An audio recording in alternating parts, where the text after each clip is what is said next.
Today we're talking about the Godox GM55. This monitor right here, check it out. Comes in a nice little box like this, and you may be thinking to yourself, Godox make lights, right? Yeah, no, not anymore.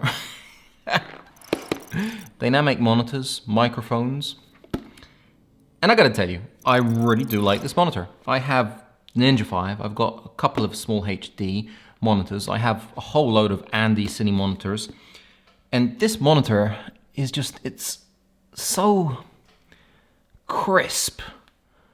There's something very crispy about it, you know, it's razor sharp. Now it comes in at $200, it's got a ton of functions. It has got 4K out, it's got full HD resolution, 3D Luts, so you can put in your 3D Luts, which is fantastic. I want to see what my image is going to look like on the computer when I stick on my studio LUT. Right there, you got it. It's there. You don't have to guess. Full touch operation. So you're literally just, I mean, you're tapping away. Can you guys see that over there? Real-time monitoring, so you can put in your headphones into it and hear everything. You've got power input output, so you can use a battery like I'm using at the moment on the back. You can use a power in, and you can also use a dummy battery out to power your camera. That's pretty cool. So it's got a whole load of things. It has a sunshade. It's, however, a studio monitor. I'm gonna tell you that right off the bat. No BS, this is a studio monitor. It just doesn't have enough nits. I think it's got 450 nits, somewhere around there. So I've tried it outside, it's just not bright enough, even with the sun hood, to be a good monitor outside. But inside as a studio monitor, right here as my YouTube setup, I gotta tell you, I love it, it's fantastic. And the only thing that kind of, you can tell apart, from the Ninja 5, is that Ninja 5 could record. This guy can't. Now, not many of you are gonna be wanting to record. So, for $200, a monitor like this, a preview monitor where you can more or less see what's going on. You can see if you're showing somebody the cold shoe mount that it comes with, you know, it's, or the HDMI to HDMI cable, HDMI to HDMI mini, which I have in there, or the little cloth. You can see if it's in focus or not. It's more than enough. It's a really great monitor. And the functions, like I said, apart from record, it has basically every single function that the Ninja 5 has, or the Andy Cine, or the SmallHD. It's a plastic design, it's not metal. So that's where we're kind of like losing out. That's where they're saving money. Plastic, but this is not the kind of thing you throw in your bag, or I throw on the floor, like I do in a lot of my films. This is something you take care of, right? And the only thing that I'm sad about is that it doesn't come with a carrying case. Because it's plastic, an all plastic body, it doesn't come with a carrying case, which is a little bit sad. I wish it did come with a carrying case so I could keep it safe. But you can pick up a small, easy, cheap carrying case from Amazon for, you know, for hardly anything. I don't know, $5, $10. I'll leave a link below so you guys can pick one up yourself.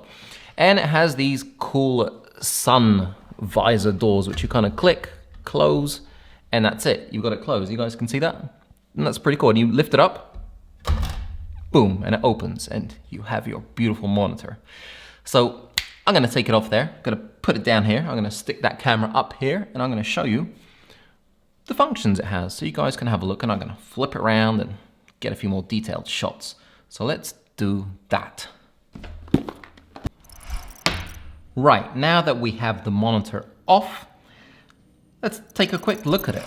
It's very nice, it's very simple. At the back, we have the MPF 570 battery. You have a little button here to release it. You just basically put it in, click it on. You have some air vents, which is really cool. Top of it, right here.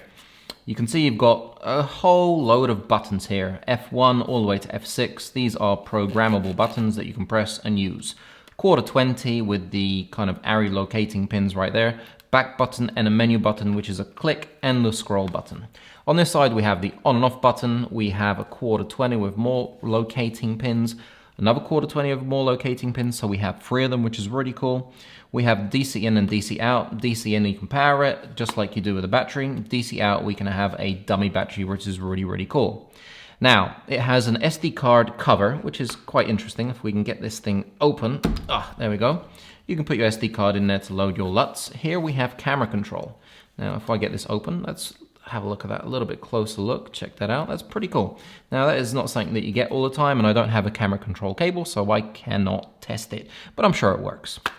On the other side, we have your HDMI out, HDMI in. The HDMI out is a loop. It's a 4K loop, which is pretty cool. And we have your earphones, so you can monitor the sound coming from this guy.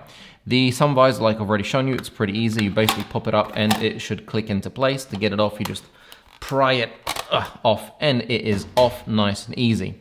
This is the monitor itself, so if we press and hold the button, it will turn on and it's gonna be razor sharp. Look at this, razor sharp. Literally razor sharp.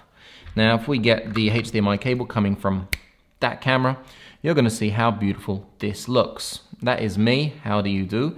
If we put something in front of the camera, for example, a HDMI cable, and get some focus on it, you can really see how sharp this is. It's extremely, extremely sharp. It's got very kind of vivid it's got a very nice look to it. Now, if we press the on button, you can't actually touch screen it. If we press it again, it's unlocked, which is really cool, because if you have a touch screen and you're kind of tapping it away, and you don't want to do that, so you lock it. That's a great function. On the left, you can see the audio levels, which is another great thing. And if we double tap it really quickly, we go through the menu. So you've got focus assist, and I'm just going to quickly show you how this works. We can turn it on, and you should be able to see that whatever is in focus, and we can change the color, and we can change the power of that focus assist. That's really cool. I normally keep it on red, and that kind of works for me. False colors, we can turn that on, and you can have your false colors in mode 1 or mode 2. That is really great. Your zebras, so we can have zebras. I've got mine at 90 at the moment. Monochrome, so we can turn on monochrome on, and we can have it in black and white, which is really helpful. Pixel to pixel, so we can go right in there and check everything out. Clean teeth, yes they are. Image flip, so we can flip this image. So for example, I have a monitor right there, and the image is flipped upside down and sideways. So what I'm doing here, on that camera right there, I can see what's going on. Let's turn that off. Zoom, we can zoom. And camera control, we can use the camera control if you have that. Battery tip, we can keep that on. Video aspect, so we can have video aspect, and we can change the aspect ratio all the way, so you can see what is going on. You know, it's pretty cool. It goes up to, let's have a look, 133. So we've got all your aspect ratios here. Your center marker, we can turn it on and off. I normally keep it on so I know what's in the middle. Safety marker, marker matte. So for example, if you just want to marker matte, and we can turn it on here, and if we want to go, for example, widescreen, we can have widescreen, and we can change the transparency all the way up to 100. So grid line is pretty cool, because I do use that. You can see I've got the whole rule of thirds thing going on here. Marker color, we can change it into different colors. I keep it on white just to not distract myself. LUTs, for example, you can load the LUTs, which is really cool. Loading LUTs means that you basically load the LUT you want in here in a cube, and the LUT you're going to be loading on your final project, you can have in here and see what it's going to look like. So like I said before, no guessing. Waveforms, we all love waveforms. Waveforms are awesome, and you can completely change whatever waveform you want. And you know, that's very helpful, and that's a very professional option to have on here. So if we turn the waveforms off, we have the audio meter, we have all waveforms, we can turn basically everything on. Your color space, we can change it from origin to Rec 709. You can change the brightness, the contrast, saturation, hue, sharpness. Color temperature, I've got it on user, RGB. And here are your buttons. So you can basically change what each button does, and we're talking about these buttons up here. So that's a really great addition. 6 buttons, you can just basically boom, boom, boom. You don't have to go into your touch screen. So we can change the language, and that's English or Chinese. You can change the volume, you can change your backlight, so I can get it up even higher if I want. User setting, you can, you know, save your user settings. You can reset the whole thing. You can also upgrade, which I have done. And that is about it. This is, ladies and gentlemen, the Godox GM55 monitor right here. There we go. Upside down, huh? It's a fantastic monitor, and it basically comes with everything you need except for a power brick to power it and the battery. So I recommend getting a battery. It's really cool. You can use it like me, and you can have it completely wireless. And, you know, the little attachment for your cage is pretty cool as well, or your hot shoe. It's basically a great studio monitor that is very, very sharp. I mean, look at my head. It's a lot sharper than most of the monitors I have. It's just got this very crisp feeling to it. So if you're looking for a cool monitor for an excellent price that you're going to be using in your studio, because like I said, I don't recommend it outside. It doesn't have enough nits. I think outside you're going to have above 2,000 nits for it to really kind of shine. But this, as a studio monitor, in your YouTube space, in your, you know, studio space where you're filming or you're taking pack shots or you're doing product shots or whatever, it's great.